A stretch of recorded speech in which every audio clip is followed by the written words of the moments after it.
Alright, it all comes down to this. I've been reviewing the 50 Shades franchise, and now it's time to cap out with the finale. But is it still that bad after it's been 5 years since it came out? Well, just wait and see as I review 50 Shades Freed. Big Days Entertainment Rankings and Reviews.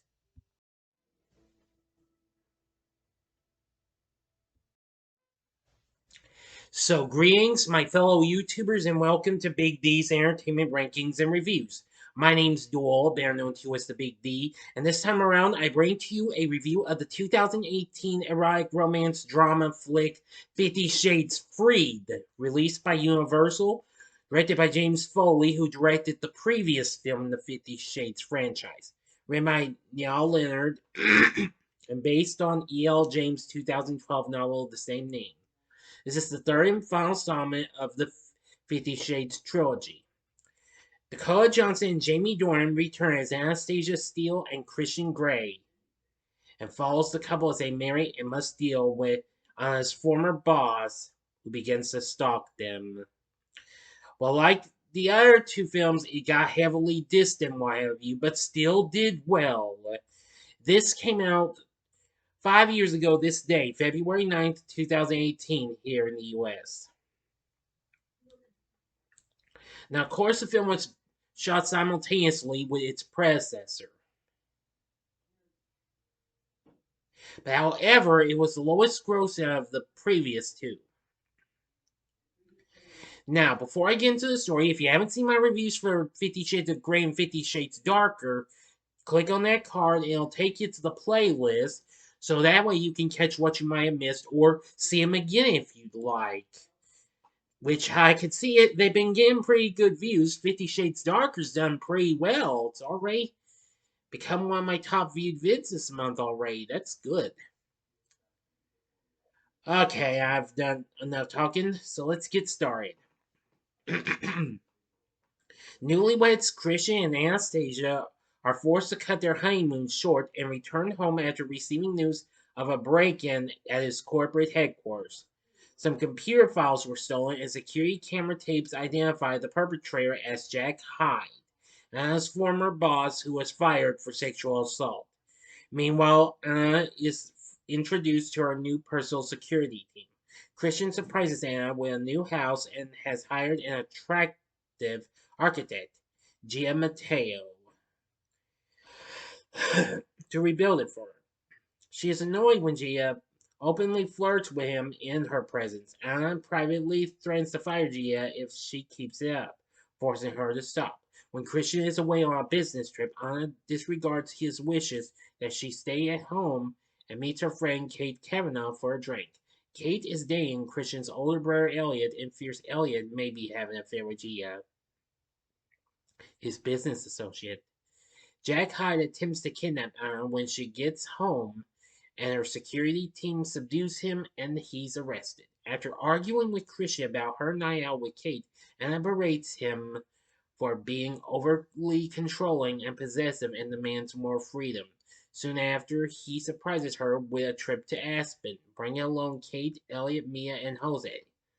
Elliot proposes to Kate, who accepts. It is revealed that Gia was only helping Elliot to choose the ring. The newlyweds continue with their erotic sexual experimentation, but it becomes complicated when Anna announces she is pregnant. Christian is deeply disturbed, saying he had other plans for their early years together. He leaves, going on a night-long drunken bender. After he returns, Anna discovers that Christian had texted and met his ex-lover and former BDSM dominant Elena Lincoln. She becomes angry with him and locks herself in the playroom for the night. He searches for Anna in the morning, and they continue arguing, with Anna telling Christian how important the baby is to her. Shortly after, Hyde is released on a $500,000 bond and phones demanding a ransom for Mia, Christian's abducted sister. Hyde demands $5 million in cash in 2 hours and threatens to kill her if his demands are not met. He warns Anna to tell no one and to bring the money alone. Anna takes a checkbook and a revolver from Christian's desk and goes to the bank to withdraw the full amount. The suspicious bank manager calls Christian. He thinks Anna's leaving him, but then notices it coincides with Hyde's recent release, Mia's unknown whereabouts, and Anna's sudden large cash withdrawal. Hyde instructs Anna to get into a car parked in the alley and to hand over her phone to the driver to discard. She tricks Hyde by taking the bank manager's phone and slipping hers into the bag of money. She exits the back entrance to discover that the driver and Jack's accomplice is her coworker Liz. Anna arrives at the drop-off site with the money. Hyde, psychotic and vengeful, attacks her, kicking her abdomen. Liz tries to stop him, and Anna pulls out the revolver and shoots him in the leg.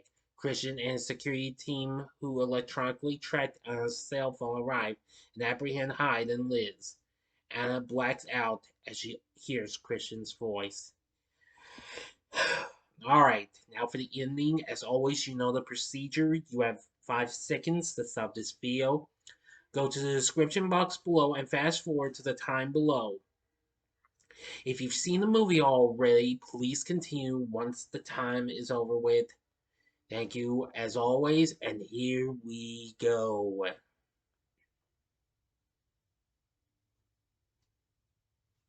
Okay, you've been warned. Anna awakens 3 days later in the hospital with Christian at her side. Though angry at her recklessness and still anxious about fatherhood, he realizes how important their baby is to her and they reconcile. Christian's adoptive mother, Grace, assures him that Anna will not leave him. She returns home the next day. Christian's private investigator, Welch, has left a report showing that Christian and Hyde had shared the same foster family, though he has no memory of this. Hyde was envious of Christian being adopted by the wealthy Gray family instead of him. Hyde also blackmailed Liz into being his accomplice. Christian also find out where his birth mother is buried. They visit her grave and he lays flowers on it. While Christian is playing his piano, Anna walks through the hallway to the living room to watch him. As she's watching, flashbacks of Christian and Anna's time together are shown with the song Love Me Like You Do playing. Anna then decides she wants to play. She sends him a text message to get his attention. As Christian joins Anna in the playroom, the music continues to play as Christian shuts the door right after seeing Anna smile. 7 months later, Christian and Anna have a son named Teddy, and 3 years later, Anna is pregnant with her second child. End of story. Sorry, I'm still a little underwear, but well, what did I think of 50 Shades Freed? Well, it's okay and what have you. It's not really that great though. Well, I appreciate them having Danny Elfman back to do the score, and well, the 2 main characters who are once again Dakota Johnson and Jamie Dornan. We have Eric Johnson back as Jack Hyde, Eloise Mumford back as Catherine Kavanaugh, Rita Ora as Mia, Victor Rossick as Jose, Jennifer L as Carla May, and well, Elena does appear once again, played by Kim Basinger, but only in the unrated version, which I haven't seen. I've only seen the theatrical cut. And Marcia Gay Harden once again plays Grace, Christian's adoptive mother.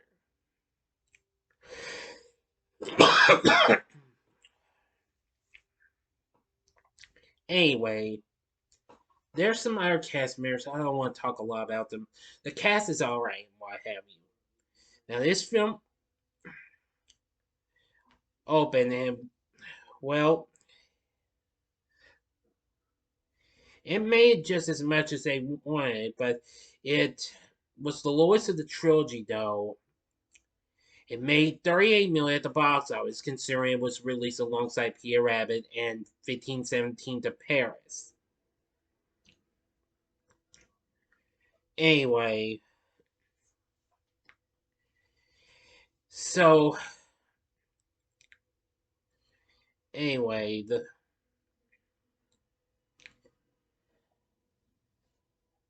the film managed to make over 100 million in the U.S. and Canada, but made 270 million overseas, so it went on to make 371 million worldwide. Well, over that amount, against its $55 million budget. The film unfortunately got an 11% rating on the tomato meter, just like its predecessor. And they say that the film brings its titillating trilogy to a clumsy conclusion, making for a film franchise that adds up to a distinctly dissatisfying menage a trois. I'm sorry if I mispronounced that. However, cinema score give you a B plus and what have you.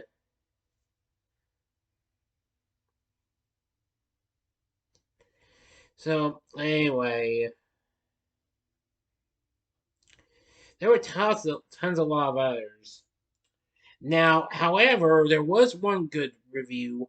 IndieWire says that finally the 50 Shades phenomenon has yielded a disarming comedy that makes this ridiculous material fun to watch. Yeah. It was also nominated for just 3 Razzies, and it only won one of them for worst screenplay. James Foley was up for worst director, and Marcia Gay Harden was up for worst supporting actress, but they lost, however. However, the film was nominated for 2 People's Choice Awards, where it won Top Drama Movie of 2018, and Jamie Dornan won Best Drama Movie Star of 2018.